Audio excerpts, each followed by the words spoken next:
Assalamualaikum sahabat kisah bermakna. Semoga kalian dalam keadaan baik dimanapun berada. Malam itu sunyi. Terlalu sunyi. Saat ponsel suamiku bergetar tengah malam, satu pesan singkat membuat dadaku seakan diremas. Jantungku berdegup liar. Firasat buruk menjerit tanpa suara.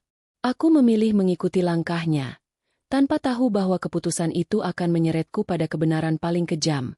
Pengkhianatan yang nyaris merenggut nyawaku sendiri. Dan sejak detik itu, hidupku tak pernah sama lagi. Namun sebelum ceritanya dimulai, silakan tulis di kolom komentar, dari daerah mana saja sahabat-sahabat yang sudah hadir menonton cerita ini. Sebelum kita mulai, saya ingin mengajak teman-teman untuk mendukung channel ini dengan cara like dan subscribe. Dukungan kalian sangat berarti agar channel ini bisa terus berkembang dan menghadirkan lebih banyak cerita menarik lainnya. Malam itu seharusnya tenang. Udara kamar terasa sejuk, lampu tidur menyala redup, dan jam dinding berdetak pelan seolah menjaga keheningan. Aku berbaring menyamping, menatap punggung suamiku, Armand Wijaya, yang tertidur pulas tanpa gelisah sedikitpun.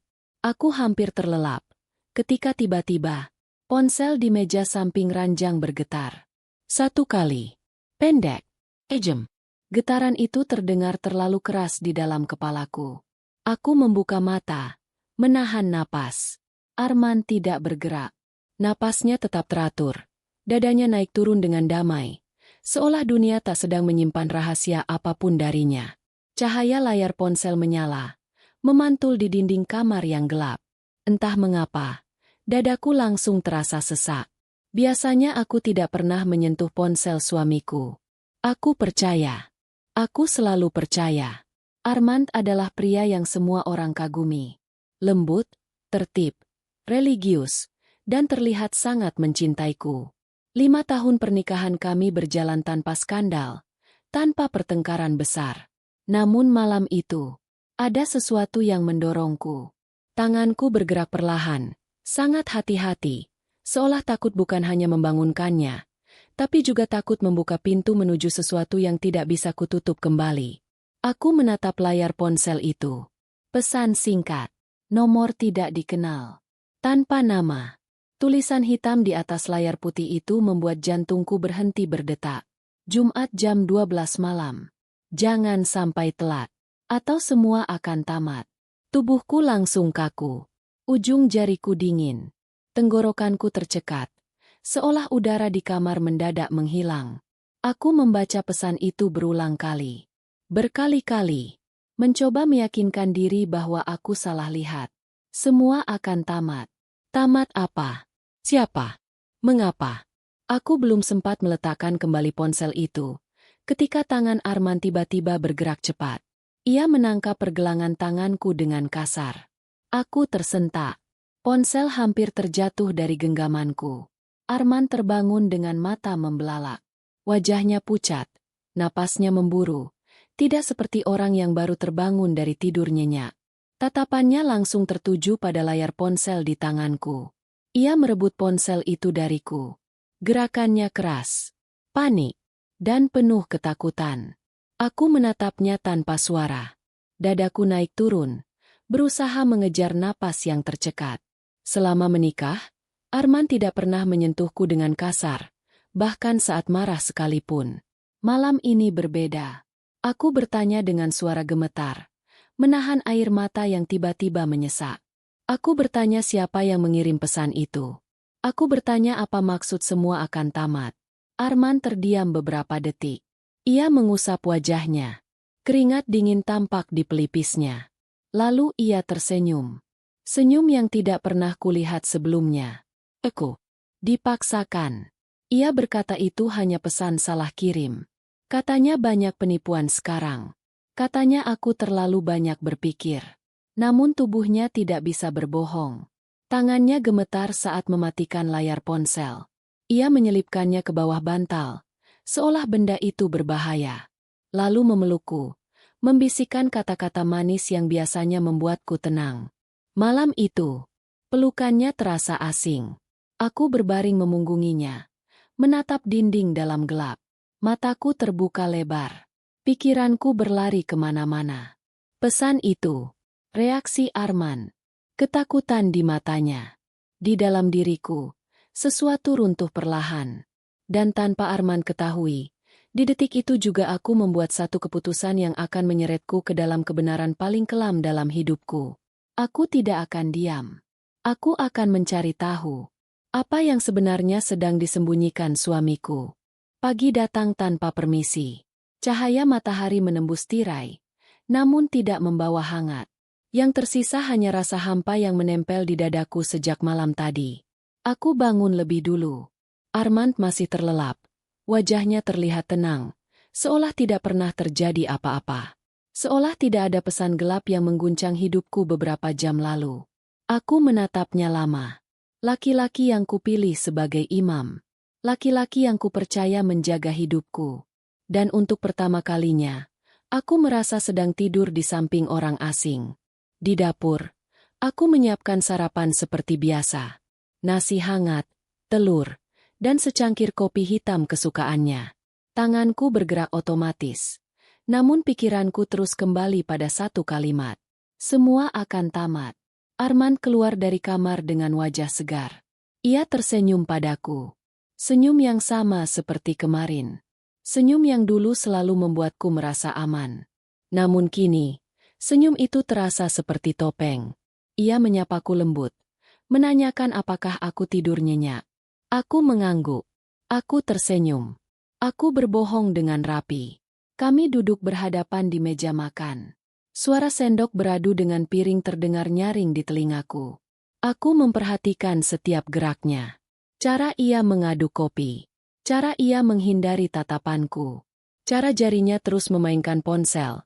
Lalu cepat mematikannya saat aku melirik. Tidak ada pertengkaran. Tidak ada teriakan.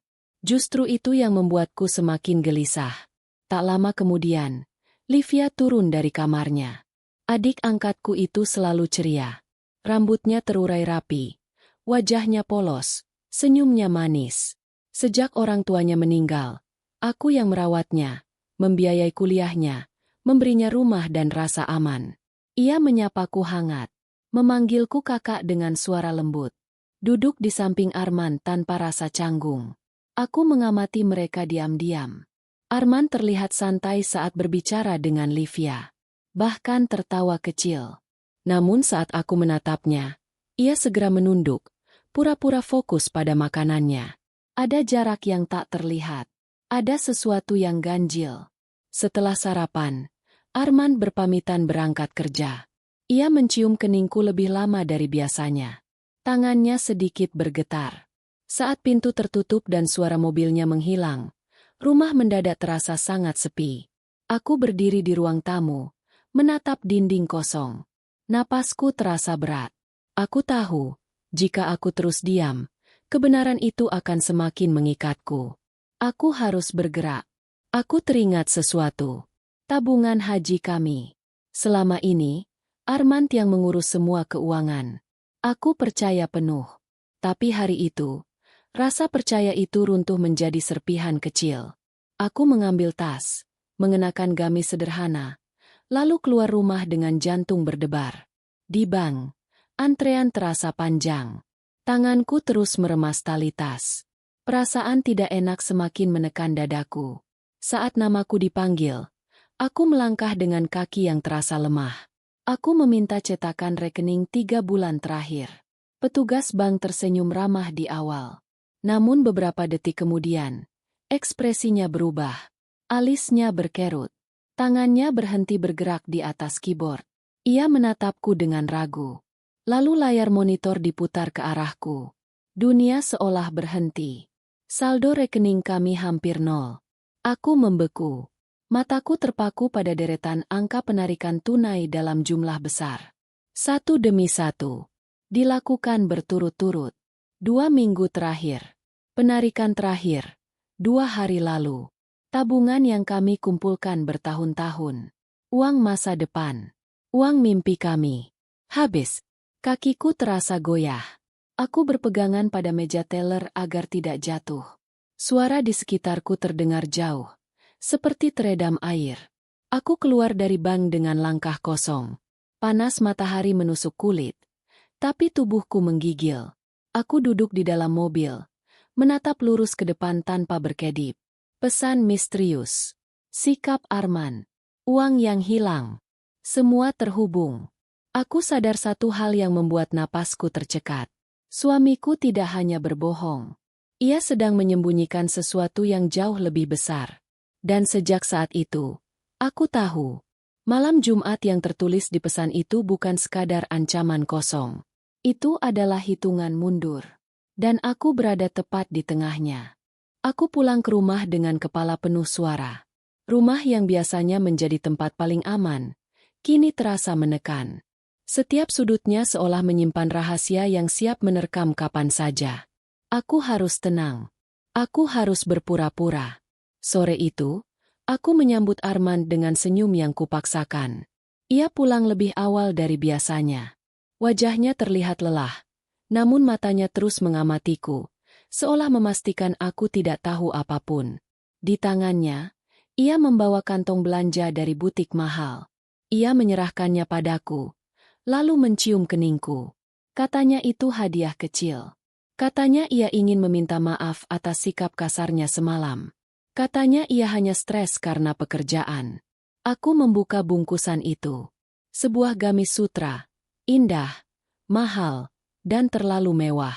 Dadaku perih. Dari mana uangnya? Jika rekening kami hampir kosong. Aku tersenyum. Aku mengucapkan terima kasih. Aku memainkan peran istri bahagia dengan sempurna. Malam itu kami makan bersama. Livia ikut duduk di meja makan. Suasana dibuat hangat. Terlalu hangat. Sampai terasa palsu. Aku memperhatikan bahasa tubuh mereka. Cara Livia tertawa. Cara Armand meliriknya saat aku menunduk mengambil lauk. Ada sesuatu yang tidak wajar. Namun aku menepis pikiran itu. Aku tidak ingin menuduh tanpa bukti. Kesempatan datang setelah makan malam. Armand pamit mandi dan membawa ponselnya masuk ke kamar mandi. Air mengalir deras. Suara shower menenggelamkan bunyi di luar. Namun ia meninggalkan tas kerjanya di kamar. Jantungku berdegup keras. Aku menunggu beberapa detik, memastikan suara air tetap mengalir. Lalu dengan langkah ringan, aku mendekati tas kulit coklat itu. Tanganku gemetar saat membuka resletingnya. Di dalamnya ada laptop, beberapa dokumen kantor, dan sebuah amplop coklat tebal di bagian paling bawah. Amplop itu tampak baru. Aku menariknya perlahan. Isinya membuat pandanganku kabur. Polis asuransi jiwa.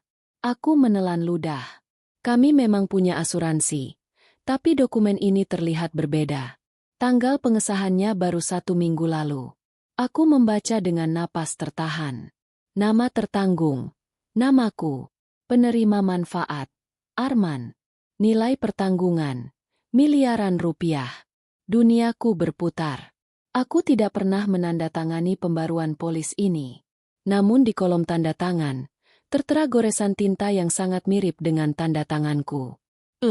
Tanganku bergetar hebat saat membalik halaman. Di balik polis itu, terselip selembar kertas terlipat. Aku membukanya. Sebuah peta. Rute menuju daerah pegunungan yang sepi. Salah satu titik dilingkari tinta merah. Di sampingnya tertulis 2 kata kecil yang membuat darahku membeku. Titik eksekusi. Aku menutup mulutku dengan tangan. Air mata menggenang tanpa jatuh. Pikiranku melayang ke pesan misterius di ponsel Arman. Jumat jam 12 malam. Belum sempat aku memulihkan diri. Jariku menyentuh benda kecil di saku tas. Sebuah botol kaca kecil tanpa label. Cairannya bening. Tidak berbau. Racun. Aku tahu itu. Aku merasakannya. Tidak ada alasan Armand membawa cairan seperti ini ke kantor. Suara air di kamar mandi berhenti. Aku tersentak. Dengan gerakan cepat namun hati-hati, aku memasukkan kembali botol itu, melipat peta, dan menyelipkan polis ke tempat semula. Aku menutup tas dan bergerak ke lemari, pura-pura memilih baju tidur. Arman keluar dari kamar mandi. Rambutnya masih basah. Ia mendekat dan memelukku dari belakang. Sentuhannya membuatku merinding. Bukan karena cinta. Karena takut. Malam itu aku berbaring di sampingnya dengan mata terbuka lebar. Nafasku teratur di luar, namun di dalam, jiwaku berteriak. Aku sadar satu hal. Aku sedang tidur di samping orang yang mungkin sedang merencanakan kematianku sendiri. Dan malam Jumat itu semakin dekat. Hari Jumat akhirnya tiba. Langit pagi tampak mendung, seolah tahu apa yang akan terjadi malam nanti. Sejak membuka mata, dadaku terasa sesak. Setiap detik berjalan terlalu lambat, seakan sengaja menyiksaku. Aku harus tetap terlihat normal. Aku menyiapkan sarapan kesukaan Arman. Nasi goreng hangat dengan telur mata sapi.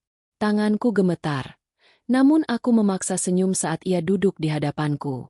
Arman tampak gelisah. Sejak bangun tidur, ponselnya tidak lepas dari genggaman. Jarinya cepat mengetik pesan. Lalu ia langsung mengunci layar setiap kali aku mendekat. Saat kami duduk berhadapan, ia memulai sandiwara. Ia berkata sore nanti harus pergi keluar kota. Ada urusan proyek mendadak di daerah perbukitan.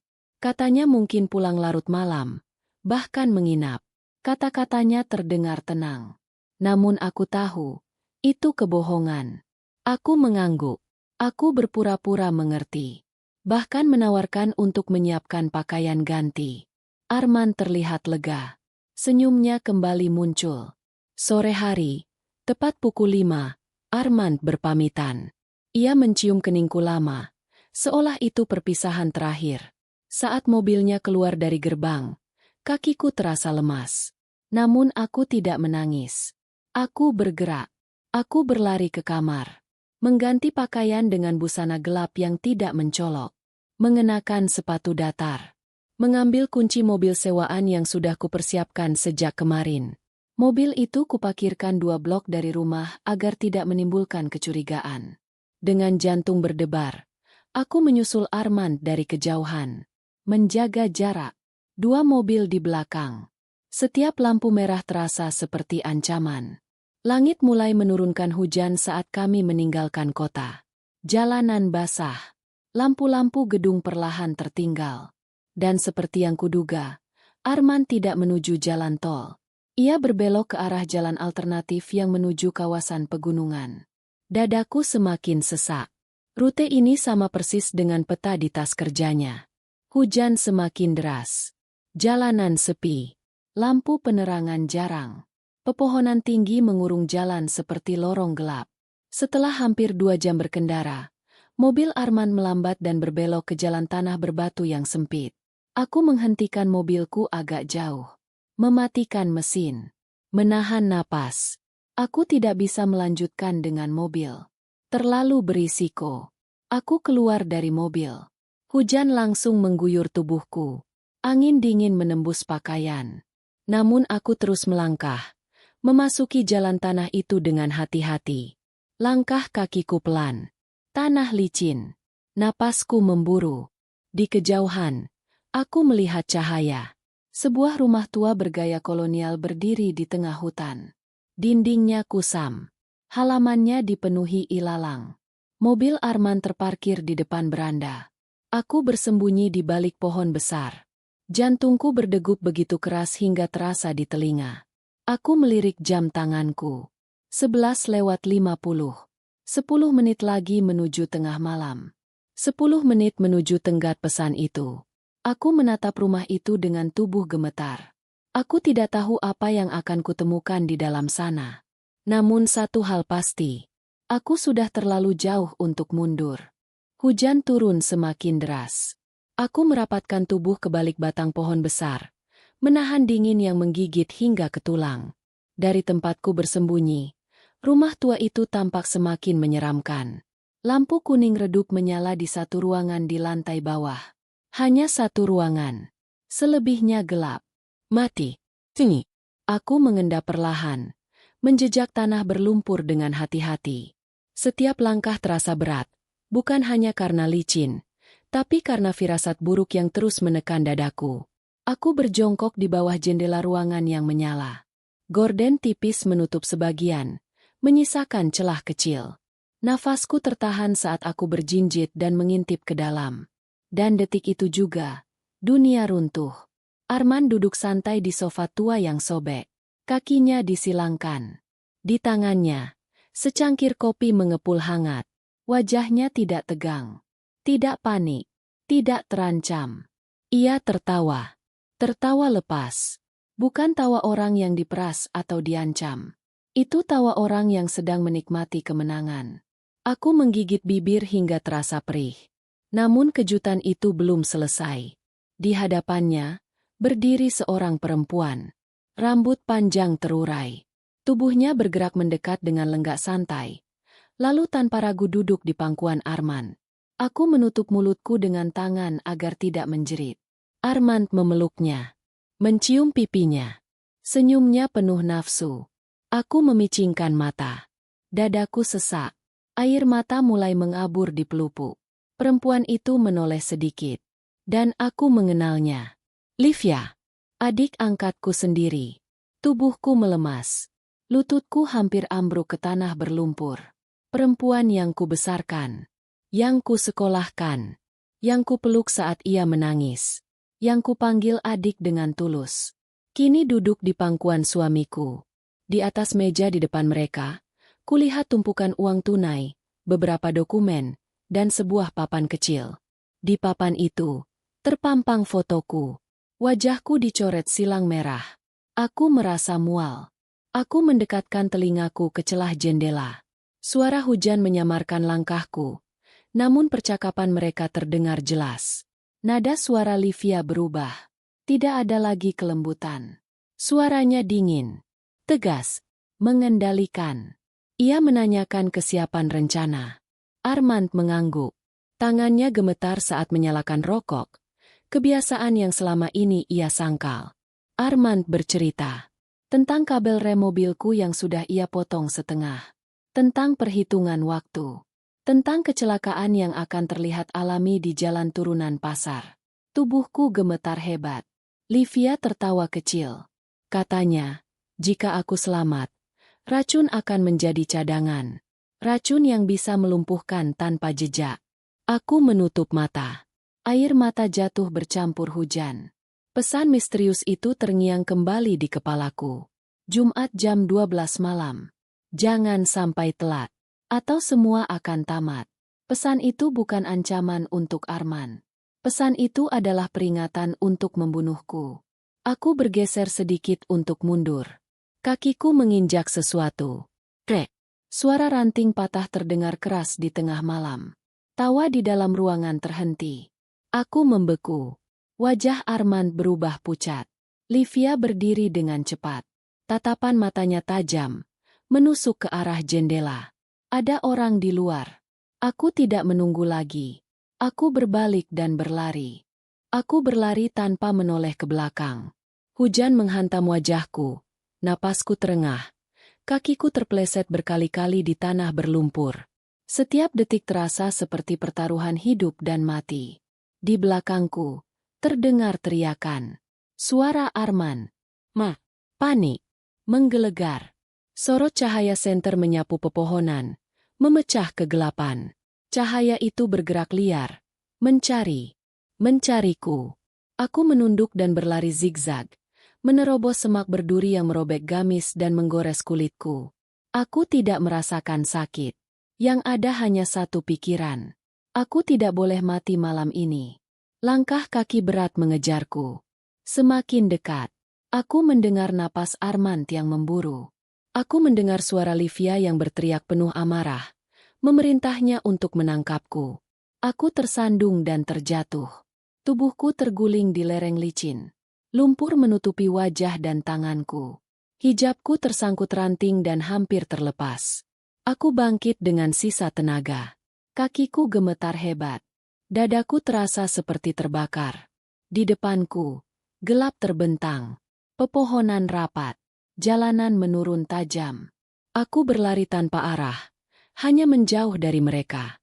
Tiba-tiba aku sampai di tepi jurang kecil. Di bawahnya, suara air sungai mengamuk, deras dan menakutkan. Hujan membuat arusnya semakin ganas. Aku terpojok. Sorot senter semakin dekat. Aku bisa mendengar suara langkah mereka di belakang. Tidak ada waktu untuk berpikir. Aku melihat sebuah rongga besar di bawah akar pohon tua yang menjorok ke arah jurang. Tanpa ragu, aku merangkak masuk ke dalamnya. Tubuhku meringkuk. Lumpur dan daun busuk menempel di wajah dan pakaian. Aku menahan napas. Menutup mulut dengan kedua tangan agar tidak terdengar. Cahaya senter menyapu area itu.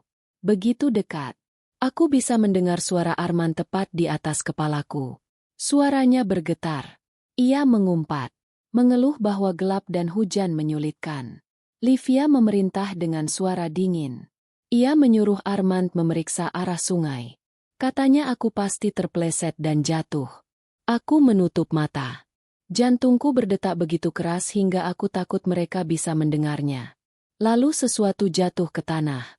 Bros hijabku. Livia memungutnya. Aku mengenali suaranya saat ia menyebut namaku. Nada suaranya penuh kebencian. Tidak ada rasa bersalah. Tidak ada penyesalan. Arman panik. Ia berkata aku pasti sudah tahu segalanya. Ia takut aku melapor. Ia takut masuk penjara. Livia menenangkan dengan cara yang mengerikan. Ia berkata arus sungai sedang deras. Jika aku jatuh, aku pasti mati. Dan jika aku mati, semua masalah mereka selesai. Aku hampir menangis terseduh, namun kutahan sekuat tenaga. Sorot senter akhirnya menjauh. Suara langkah mereka perlahan menghilang, tenggelam oleh hujan dan gemuruh sungai. Aku tetap bersembunyi. Tubuhku menggigil hebat. Dinginnya malam dan ketakutan bercampur menjadi satu. Waktu terasa berjalan sangat lambat. Ketika hujan mulai mereda dan langit sedikit lebih terang, aku berani keluar dari persembunyianku. Tubuhku kaku. Sendi-sendiku nyeri. Aku menatap jurang itu. Dan di sanalah, sebuah ide muncul. Jika mereka ingin aku mati, maka aku akan memberi mereka kematian itu. Malam itu, di tengah hutan basah dan sepi, aku memutuskan untuk menghilang. Bukan sebagai korban, tapi sebagai bayangan. Aku berdiri terpaku di tepi jurang. Air sungai mengamuk di bawah sana, menghantam bebatuan dengan suara mengerikan. Angin malam menusuk kulitku yang basah kuyup. Namun pikiranku justru terasa sangat jernih. Jika aku pulang sekarang, aku mati. Jika aku melapor tanpa bukti, aku mati. Jika aku diam, aku mati. Satu-satunya cara bertahan adalah menghilang. Tanganku gemetar saat melepas sisa hijab yang robek. Aku menyangkutkannya di ranting pohon yang menjulur ke arah jurang, mengatur posisinya agar terlihat seperti tersangkut saat jatuh. Lalu aku melepaskan satu sepatu dan melemparkannya ke arah sungai. Plung! Suara kecil itu terdengar seperti palu terakhir yang memaku takdirku. Aku mundur beberapa langkah, menatap hasil rekayasaku sendiri. Dari kejauhan, siapapun akan percaya aku terpeleset dan terseret arus. Malam itu, Nara Ayuning Tias mati. Yang tersisa hanyalah tubuh kotor penuh lumpur dan seorang perempuan dengan hati membeku. Aku berjalan menjauh dari jurang, masuk lebih dalam ke hutan, memilih arah berlawanan dari rumah tua itu. Kakiku nyaris tak kuat melangkah, namun adrenalin menopangku. Berjam-jam aku berjalan dalam gelap, menahan sakit, menahan dingin, menahan tangis yang tak boleh keluar. Hingga akhirnya aku melihat cahaya lampu kendaraan di kejauhan. Aku berdiri di pinggir jalan raya dengan tubuh gemetar. Sebuah truk tua melambat dan berhenti. Sopirnya menatapku heran, namun tidak bertanya banyak. Ia membiarkanku naik. Di dalam bak truk itu, aku meringkuk. Untuk pertama kalinya malam itu, air mataku jatuh tanpa suara. Bukan karena takut mati, tapi karena aku akhirnya tahu, orang-orang yang paling kucintai telah merencanakan kematianku dengan rapi. Pagi menjelang ketika aku tiba di kota. Aku tidak pulang. Aku tidak menghubungi siapapun dari hidup lamaku. Aku menuju satu tempat. Apartemen kecil milik Raka Mahendra. Sahabat lamaku. Satu-satunya orang yang tahu siapa aku sebelum menjadi istri Arman. Satu-satunya orang yang kupikir masih bisa dipercaya. Raka terkejut saat membukakan pintu. Wajahku pucat. Tubuhku gemetar. Pakaianku penuh lumpur dan darah kering. Ia tidak bertanya banyak. Ia hanya menarikku masuk dan menutup pintu rapat. Di balik pintu itu, aku menceritakan semuanya. Tentang pesan, tentang tabungan, tentang polis asuransi, tentang rumah tua, tentang Armand dan Livia. Raka terdiam lama. Wajahnya mengeras. Matanya gelap. Ia berkata satu kalimat yang membuatku sadar. Jalan yang kupilih tidak bisa kembali. Kalau kamu ingin hidup, mereka harus jatuh lebih dulu. Aku mengangguk pelan. Hari itu, aku berhenti menjadi istri yang percaya. Aku berhenti menjadi kakak yang melindungi. Dan untuk pertama kalinya, aku mulai menyusun perang. 1 bulan berlalu sejak malam di hutan itu. Dan bagi dunia, aku telah mati. Namaku disebut dengan nada duka. Wajahku terpampang di grup pesan warga. Doa dibacakan. Tangis pura-pura dipertontonkan. Dari balik layar monitor di apartemen Raka, aku menyaksikan semuanya. Berita orang hilang tayang singkat. Polisi menyimpulkan aku terpeleset dan jatuh ke sungai saat hujan badai. Tidak ada jasad. Hanya hijab robek dan 1 sepatu. Cukup untuk menutup kasus. Di rumah besar yang dulu kutinggali, tahlilan digelar. Arman duduk paling depan. Wajahnya kusut. Bahunya bergetar. Tangisnya terdengar paling keras. Semua orang memujinya sebagai suami yang kehilangan belahan jiwa. Di sampingnya, Livia duduk tertunduk. Kerudungnya rapi. Tangannya menggenggam tangan Arman erat. Seolah ia penopang satu-satunya di masa duka. Aku menatap layar tanpa berkedip. Aku tahu persis, di balik wajah sedih itu, mereka sedang menghitung hari. Hari menuju pencairan asuransi. Raka bergerak cepat. Ia memasang kamera tersembunyi di rumah itu. Mengakses sistem rumah pintar. Menyusup ke jaringan ponsel mereka. Aku kini menjadi bayangan yang melihat segalanya tanpa terlihat. Aku melihat bagaimana suasana berkabung berubah menjadi pesta kecil. Aku melihat Armand mulai tersenyum lagi. Aku melihat Livia memesan barang-barang mahal. Aku juga melihat ibu mertua memuji Livia. Katanya mungkin ini takdir. Katanya kepergianku membuka jalan bagi kehidupan baru. Setiap kata itu menusuk. Namun aku tidak marah lagi. Aku menunggu. Raka berkata, rasa takut adalah senjata pertama. Maka kami memulainya. Malam itu, televisi di rumah Arman tiba-tiba menyala sendiri. Gambar bergetar. Suara berdesis memenuhi ruang tamu. Lalu terdengar suara. Suara Arman. Tenang saja. Nara sudah mati. Sungainya deras. Dia pasti hancur kena batu. Suara Livia menyusul. Tertawa pelan. Bagus. Kita tidak perlu lagi merusak rem mobilnya. Piring jatuh. Kursi bergeser. Jeritan memenuhi rumah. Aku melihat wajah mereka membeku di layar. Mata Armand membelalak. Livia menutup telinga. Ibu mertua tersedak dan hampir pingsan. Televisi mati seketika. Rumah itu berubah menjadi neraka sunyi. Malam-malam berikutnya, teror kecil terus terjadi. Lampu menyala sendiri. Pintu terkunci mendadak. Pesan tanpa nama masuk ke ponsel Arman. Jumat jam 12 malam. Kembalikan nyawaku. Aku menyaksikan Arman semakin kurus.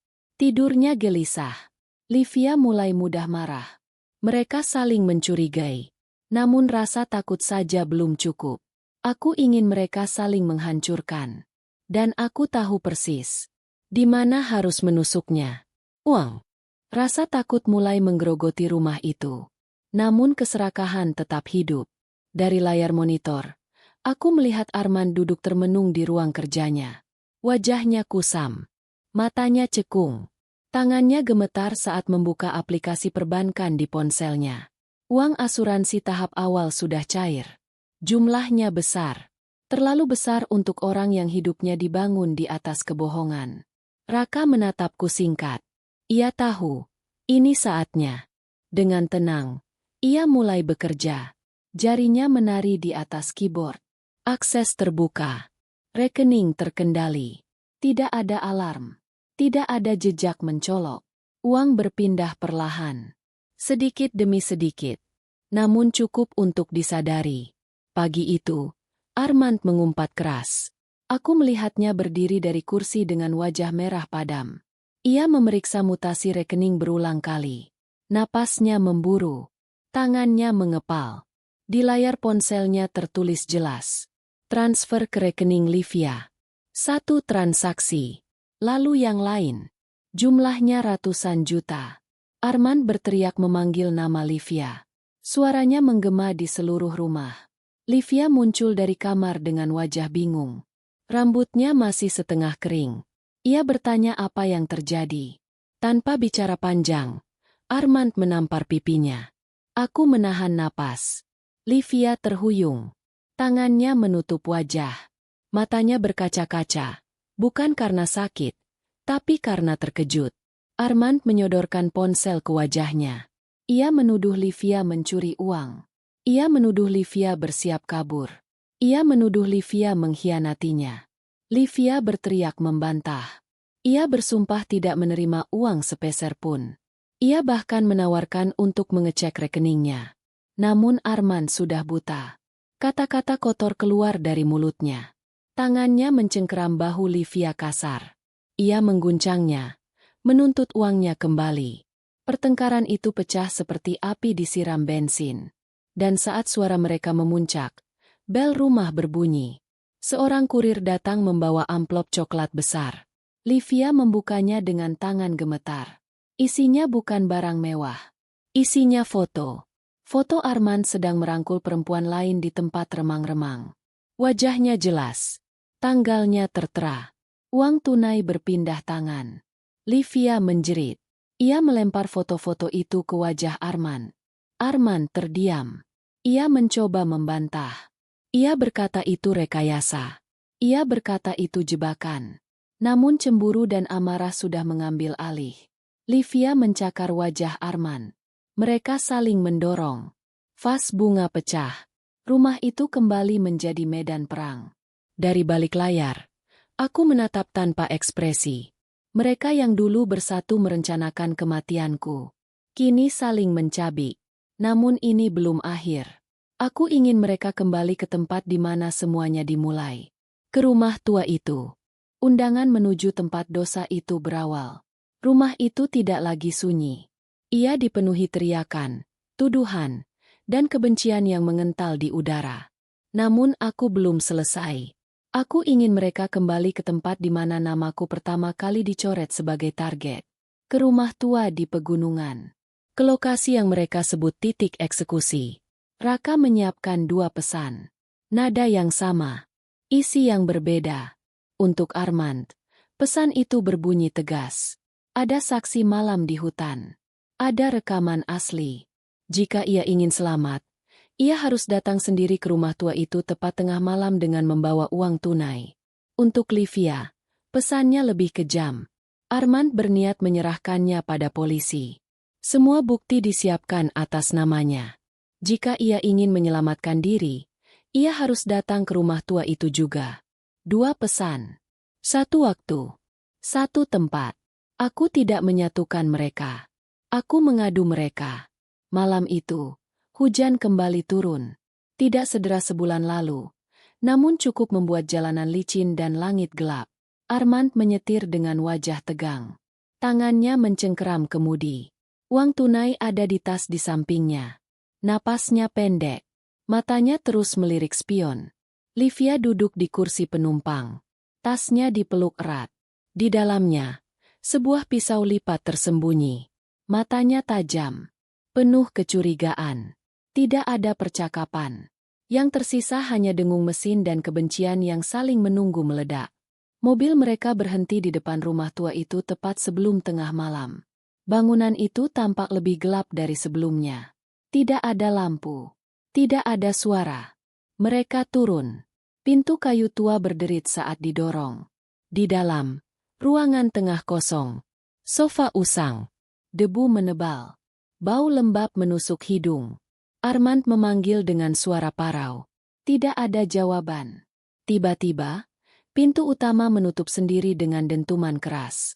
Kunci otomatis aktif. Mereka terperangkap. Lampu proyektor menyala. Dinding kusam berubah menjadi layar. Foto pernikahanku muncul. Lalu video. Wajahku memenuhi ruangan. Tegak. Nang. Hidup. Armand mundur terpaku. Wajahnya pucat. Livia menjerit histeris. Aku berbicara dari layar dengan suara datar. Aku menyebut nama mereka satu persatu. Aku menyebut rumah itu. Aku menyebut rencana mereka. Aku menyebut kematianku yang mereka jual demi uang. Aku berkata satu kalimat yang menjadi api. Salah satu dari kalian telah memberiku semua bukti.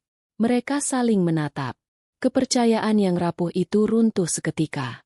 Armand menuduh. Livia membantah. Teriakan berubah menjadi dorongan. Dorongan berubah menjadi perkelahian. Pengakuan keluar tanpa kendali. Tentang kabel rem. Tentang racun. Tentang asuransi. Tentang uang. Semua terekam. Kamera kecil di sudut ruangan berkedip merah. Dan di saat itulah, layar berubah. Wajah mereka muncul secara langsung. Disiarkan ke ribuan mata. Komentar mengalir deras. Kemarahan publik membanjiri. Sirene terdengar dari kejauhan. Semakin dekat. Semakin keras. Pintu terbuka. Polisi masuk. Armand jatuh berlutut. Livia terduduk lemas. Borgol terpasang. Jeritan tak lagi berarti. Aku berdiri di luar rumah itu, tersembunyi dalam gelap, menyaksikan mereka digiring keluar. Malam itu, bukan aku yang mati. Malam itu, kebohongan mereka yang dikuburkan. Lampu merah dan biru menyapu pepohonan di sekitar rumah tua itu. Suara sirene memecah malam yang basah. Hujan turun pelan. Seperti sisa amarah langit yang belum tuntas. Aku berdiri cukup jauh, tersembunyi di balik bayangan pohon, menyaksikan semuanya tanpa bergerak. Armand digiring keluar lebih dulu. Wajahnya hancur. Tidak ada lagi wibawa. Tidak ada lagi senyum saleh yang dulu membuatku percaya. Tangannya diborgol. Langkahnya terseret. Matanya kosong. Seolah baru sadar hidup mewah yang ia banggakan telah berakhir. Di belakangnya, Livia berjalan tertatih. Rambutnya acak-acakan. Wajahnya basah oleh air mata dan hujan. Tatapannya liar, seperti hewan yang terpojok. Tidak ada lagi adik polos yang dulu kupeluk dan kubela. Kamera polisi merekam. Wartawan datang. Ponsel-ponsel terangkat. Rekaman pengakuan mereka telah menyebar. Potongan video perkelahian. Teriakan. Pengakuan tentang rencana pembunuhan. Tentang kabel rem. Tentang racun. Tentang uang asuransi. Semua itu kini bukan lagi rahasia. Aku melihat ibu mertua berdiri kaku di kejauhan. Wajahnya pucat pasi. Mulutnya bergetar saat mendengar tuduhan dibacakan. Ia menutup wajahnya dengan tangan. Tidak sanggup menerima kenyataan bahwa anak yang dibanggakannya adalah perencana pembunuhan. Armand menoleh ke arah hutan. Dan untuk sepersekian detik, tatapan kami bertemu. Aku tahu ia melihatku. Matanya membelalak. Bibirnya bergetar menyebut namaku tanpa suara. Tubuhnya melemah. Polisi harus menopangnya agar tidak jatuh. Namun aku tidak melangkah keluar. Aku tidak mendekat. Aku tidak berbicara. Aku sudah tidak perlu. Malam itu, keadilan berjalan dengan sendirinya. Keesokan harinya, namaku memenuhi berita. Bukan sebagai korban kecelakaan, melainkan sebagai perempuan yang selamat dari rencana pembunuhan keji. Publik marah. Media mengamuk. Komentar berdatangan tanpa henti. Armand dijerat dengan percobaan pembunuhan berencana, penipuan asuransi, dan kekerasan dalam rumah tangga. Livia ditahan sebagai otak manipulasi dan persekongkolan. Rumah besar itu disegel. Rekening dibekukan. Nama mereka jatuh bersama aib yang tak bisa ditutup lagi. Aku menatap layar berita di apartemen Raka. Wajahku datar. Tidak ada sorak. Tidak ada senyum. Hanya satu perasaan yang tersisa. Lega. Namun aku tahu, ini belum sepenuhnya selesai. Masih ada hari esok yang harus kuhadapi. Masih ada hidup baru yang harus kubangun. Dan untuk pertama kalinya sejak malam di hutan itu, aku menarik napas panjang tanpa rasa takut. Hari-hari setelah penangkapan itu berjalan lambat. Waktu seolah menyeret kakiku, memaksaku menatap satu persatu sisa reruntuhan hidup yang pernah kupunya. Aku tidak kembali ke rumah lama. Aku tetap tinggal di apartemen Raka, bersembunyi dari hiruk-pikuk media dan tatapan orang-orang yang ingin tahu. Setiap suara di luar pintu masih membuat bahuku menegang. Trauma belum pergi. Ia hanya diam, menunggu. Sidang pertama digelar tertutup. Namun bocorannya menyebar kemana-mana. Arman duduk di kursi terdakwa dengan wajah kusam. Rambutnya memutih lebih cepat dari usianya. Tatapannya kosong, sering melamun, seolah tidak percaya hidupnya berakhir di ruangan dingin itu. Livia berbeda. Ia datang dengan kepala tegak. Namun matanya menyimpan amarah yang belum padam. Berkali-kali ia menoleh ke arahku. Tatapannya tajam, menyalahkan, seakan aku pencuri hidupnya. Aku tidak membalas. Aku duduk tenang, mendengarkan jaksa membacakan kronologi, mendengarkan rekaman diputar, mendengarkan pengakuan yang dulu kudengar sambil bersembunyi di balik akar pohon. Setiap kata menghantam dadaku. Tentang kabel rem, tentang racun, tentang uang yang nilainya ditukar dengan nyawaku. Tanganku mengepal. Nafasku bergetar. Namun aku bertahan. Aku tidak boleh runtuh di sini. Hakim menunda sidang. Proses hukum masih panjang. Namun satu hal sudah jelas. Mereka tidak akan bebas. Di luar ruang sidang, ibu mertua berdiri sendirian. Wajahnya jauh lebih tua dari terakhir kali kulihat. Saat pandangan kami bertemu, ia menunduk. Tidak ada kata maaf. Tidak ada pembelaan. Hanya keheningan yang berat. Malam itu, aku kembali ke apartemen dengan tubuh lelah dan pikiran kosong. Aku duduk di depan jendela, menatap lampu kota yang berkelip tanpa peduli pada lukaku. Raka datang membawa secangkir teh hangat. Ia meletakkannya di meja tanpa bicara. Kehadirannya cukup membuatku tidak merasa sendirian. Aku menyesap teh itu perlahan. Di dalam diriku, ada bagian yang mati malam itu di hutan. Namun ada bagian lain yang mulai bernapas kembali. Dan aku tahu, setelah hukum selesai bekerja, aku harus memilih satu hal yang lebih sulit. Memaafkan diriku sendiri. Dan melangkah pergi. Hari vonis tiba tanpa guntur. Tanpa hujan. Langit cerah. Terlalu cerah untuk sebuah akhir yang kelam. Ruang sidang dipenuhi bisik-bisik. Kamera bersiaga. Wajah-wajah tegang menunggu satu kalimat yang akan mengunci takdir. Aku duduk tenang, punggung tegak, pandangan lurus. Di dalam dadaku, jantung berdetak pelan namun pasti. Hakim memasuki ruangan. Suara palu terdengar. Hening menyelimuti segalanya. Arman berdiri saat namanya dipanggil. Bahunya merosot. Matanya merah. Cekung. Kosong. Saat putusan dibacakan, tubuhnya bergetar. 20 tahun penjara. Percobaan pembunuhan berencana. Penipuan asuransi. Kekerasan dalam rumah tangga. Kata-kata itu jatuh satu persatu. Berat, tak terbantahkan. Armand menoleh ke arahku.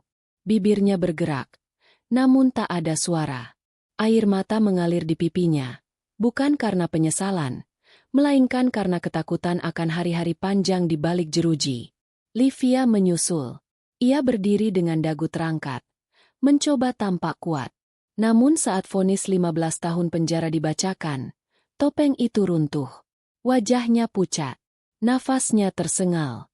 Matanya liar, seolah mencari jalan keluar yang tak ada. Ia berteriak, menuduh, menyalahkan. Petugas menahannya. Suaranya memantul di dinding ruang sidang, lalu padam bersama pintu besi yang menutup. Aku menghembuskan napas panjang. Bukan lega yang meledak, melainkan sunyi yang akhirnya menetap. Di luar gedung pengadilan, kilatan kamera menyambut. Mikrofon diarahkan. Nama dipanggil. Aku tidak berhenti. Aku melangkah lurus, menolak menjadi tontonan. Di dalam mobil, aku menutup mata sejenak. Bayangan malam di hutan, suara sungai, sorot senter, semuanya melintas lalu memudar. Masa lalu itu kini terkunci. Dengan palu hakim sebagai kuncinya. Dan untuk pertama kalinya, aku merasakan ruang kosong yang siap diisi oleh sesuatu yang baru. Beberapa minggu setelah vonis dijatuhkan, kota terasa lebih senyap bagiku. Bukan karena dunia berhenti bergerak, melainkan karena aku akhirnya berhenti menoleh ke belakang. Rumah besar itu resmi dijual. Tempat yang dulu kusebut rumah kini hanya bangunan kosong dengan gema kenangan pahit. Setiap sudutnya pernah menyimpan tawa, lalu berubah menjadi saksi pengkhianatan. Aku tidak ingin lagi menyentuhnya. Uang hasil penjualan rumah masuk ke rekening baruku. Bersih, legal, tanpa noda. Aku memandang angka-angka itu tanpa emosi. Bukan uang yang kucari, melainkan jarak dari masa lalu. Aku mulai memilah barang-barang yang tersisa. Foto-foto lama, pakaian, buku catatan kecil berisi rencana masa depan yang tak pernah terjadi. Satu persatu aku masukkan ke dalam kardus. Tidak ada air mata. Tidak ada penyesalan. Hanya ketegasan bahwa hidupku tidak berhenti di titik itu. Raka membantuku memindahkan barang ke apartemen yang lebih kecil. Lokasinya berbeda. Lingkungannya asing. Dan itu yang kuinginkan. Tidak ada yang mengenalku sebagai istri siapapun. Aku hanya perempuan yang memulai ulang.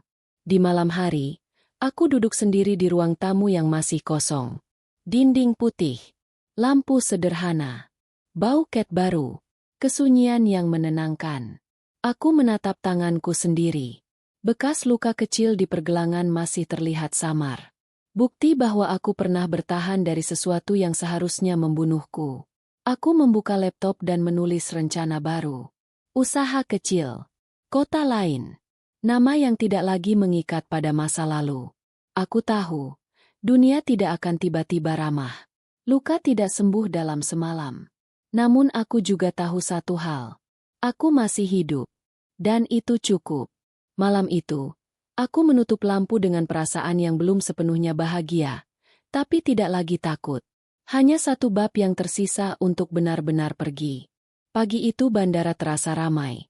Namun anehnya aku merasa tenang. Deru pengumuman keberangkatan bersahut-sahutan, koper ditarik tergesa, dan wajah-wajah asing berlalu tanpa peduli. Untuk pertama kalinya setelah sekian lama, aku menikmati menjadi tak dikenal. Aku duduk di dekat jendela besar, memandang pesawat yang bersiap lepas landas. Di pangkuanku, tiket menuju kota baru terlipat rapi. Tidak ada nama masa lalu yang menempel di sana. Hanya satu tujuan dan satu keputusan. Aku menyesap minuman hangat perlahan. Napasku teratur. Bahuku tidak lagi tegang. Luka itu masih ada, namun tidak lagi menguasai langkahku. Raka duduk di seberang, tersenyum tipis. Ia tidak memberi nasihat panjang. Tidak menanyakan apapun. Ia tahu, kata-kata sudah tidak diperlukan lagi. Kehadiran saja sudah cukup. Aku menoleh ke layar televisi di ruang tunggu. Berita singkat menampilkan cuplikan lama. Wajah Armand dengan baju tahanan. Judul yang menyinggung kasus besar itu. Aku menatapnya sebentar, lalu mengalihkan pandangan. Tidak ada kebencian. Tidak ada dendam. Hanya panggilan boarding terdengar. Namaku disebut.